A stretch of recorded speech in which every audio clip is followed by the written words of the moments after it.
Hey Keep Up crew, and welcome back to the channel. And for those that are new here, come on in and pull up a seat. Today we're making French toast, and I'm doing a little voiceover to get to know y'all a little bit better. I'm Kimberly for those that don't know me or my channel. Last year was pretty rough for me. I'm more of a private person in general, but when I decided to do YouTube to express myself a little bit more, I knew privacy would be a thing of the past. See, in this industry, you can't be shy or private. And if you want to gain a good community, you have to be willing to connect, stay consistent, and put yourself out there. Last year, I was suffering in silence with a $250,000 debt, had to file bankruptcy, had to give up my office, which I truly loved, transitioned to home to work remotely, left a 20-year marriage that no longer served me, got rid of a few so-called good friends that showed me exactly who they were from day one. I myself just chose to ignore it, and moved into this town home that you see me in now, trying my best to rebuild.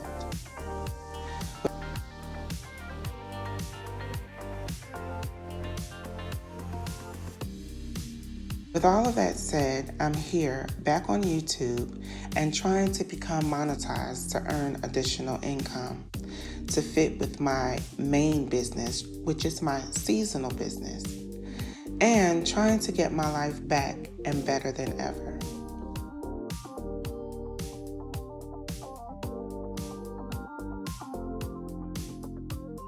You may ask me how I'm going to make that happen. Well, by staying consistent and in prayer, of course. All things are possible through Jesus Christ who strengthens us. With all the trials and tribulations I've gone through, I'm still standing, and my faith has been stronger than ever. The Lord has been blessing me and my family through these difficult times, and I will never stress over anything, but I'll pray about everything.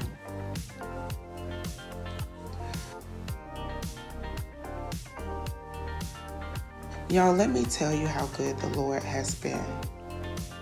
Rolling into the new year, I had to move, and I reached out to my property management company to see if I could transfer my lease. See, I've been with this company just a little over 10 years and never late with my rent. I have rented 2 properties within that time frame. Also, they have been holding $5,000 in escrow because this property that I just recently moved from, that was a lease with an option to buy, or some may call it a lease purchase. Anyway, long story short, I asked for a transfer and was denied. Not because I was a good and a decent tenant, but because of HOA violations pertaining to landscaping and parking. I mean, they could have looked at me having great rental history, but they didn't. So with that said, I put in my 60-day notice and began to look for another place to live. Y'all, I'll talk about those HOA violations and landscaping and parking in another video, because this story is truly long.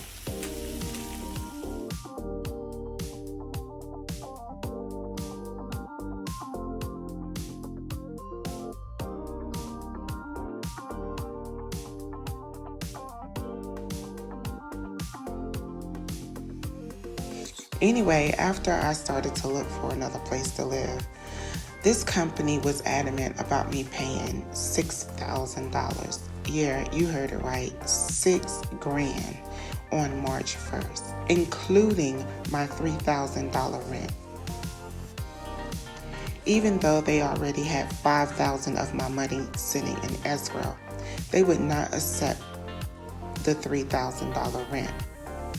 However, they stated that was for the walkthrough.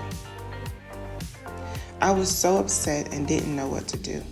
I ended up paying rent on the 1st of March and putting my 60-day notice in, and I began searching for a new place to live.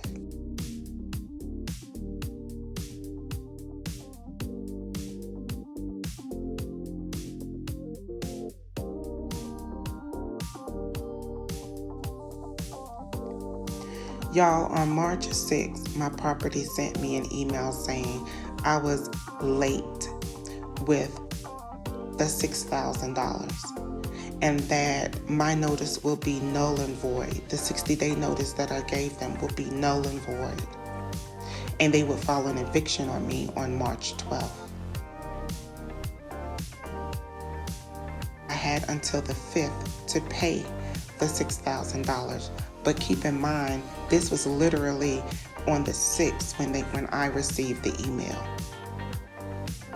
I have never in my life had to deal with such incompetence in this type of situation, especially when it comes to rental history. If I had it, I would pay it, but unfortunately, I don't. I had just paid my rent, which was $3,000, and they had $5,000 of my money sitting, so I suggested that they take that.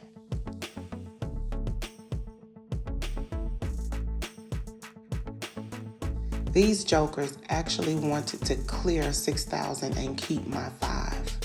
Who does that? What has this world come to? I have been a tenant of theirs, like I said, for over 10 years.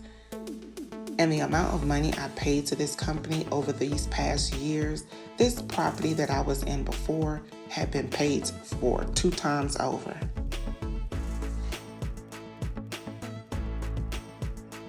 Anyways, speeding the story along, I told them there was no way I could pay and to file whatever they needed to file, because at this point I threw my hands up and I began to try to relocate. I put in 3 applications to 3 different communities, denied twice, and a week later I was approved for this 3-bedroom townhome with the bankruptcy, and everything had passed where I was able to move in. Glory to God that I was able to get this townhome. I just beat the eviction process and was approved for this comfortable, peaceful place that you are looking at now. Those crooks took my money and took me to court and filed the eviction. But thank God I was already in my home. I know I have bad rental history now, and I know that eviction is probably going to hit my credit. But God has already planted me where I needed to be. And when I leave this place in the near future, then that means I'm cashing out on something in full.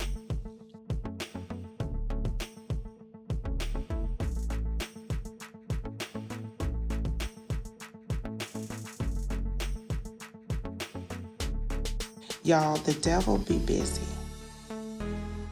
But we have to stay the course, and we can't let him win. I wanted to share my story because you never know what a person may be going through. And I'm here to let you know that you're not alone. We all have to have faith, even if it's the size of a mustard seed, that God will do exceedingly and abundantly well, for our God has limitless power. Thank you for watching, and I'll see you guys in another video. Bye.